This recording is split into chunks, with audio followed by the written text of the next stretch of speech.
ईद का दिन कैसे गुजारा जाए, मैं तुम्हें वही मसनून तरीका बताऊंगी जो नबी करीम सल्लल्लाहु अलैहि वसल्लम से साबित है।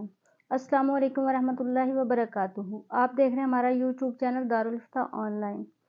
10 ज़िलहज्जा यानी ईद उल अज़हा का दिन कुर्बानी, तकबीर और खुशी का दिन है। यह दिन अल्लाह के हुक्म की इताअत की याद दिलाता है। आज हम सीखेंगे कि इस दिन के मसनून अमाल क्या हैं। ईद के दिन सुबह जल्दी उठो, गुस्ल करो, अच्छे साफ कपड़े पहनो और मर्द खुशबू लगाएं। ईद उल अज़हा में नमाज से पहले कुछ ना खाओ। नमाज के बाद कुर्बानी के गोश्त से खाना मसनून है। घर से ईदगाह जाते वक्त रास्ते में बुलंद आवाज़ से तकबीर पढ़ो, अल्लाहु अकबर ला इलाहा इल्लल्लाहु अल्लाहु अकबर वलिल्लाहिल हम्द। अल्लाह सबसे बड़ा है, अल्लाह सबसे बड़ा है, अल्लाह के सिवा कोई माबूद नहीं और अल्लाह सबसे बड़ा है और अल्लाह सबसे बड़ा है और तमाम तारीफ़ें अल्लाह ही के लिए हैं। ईदगाह या मस्जिद में जाकर बाजमात नमाज ईद अदा करो। नमाज 2 रकत है, तकबीरें ज़ायद हैं। नमाज के बाद इमाम का खुतबा सुनना सुन्नत है। खुतबे में कुर्बानी और तकवा की बात की जाए।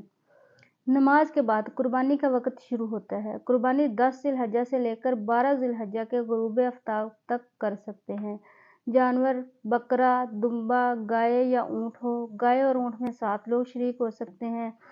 बकरी, दुम्बा इसमें सिर्फ एक बंदा शरीक होता है। ज़िबा करते वक़्त ये दुआ पढ़ो, बिस्मिल्लाहि वल्लाहु अकबर अल्लाहुम्मा हाज़ा मिनका व लका।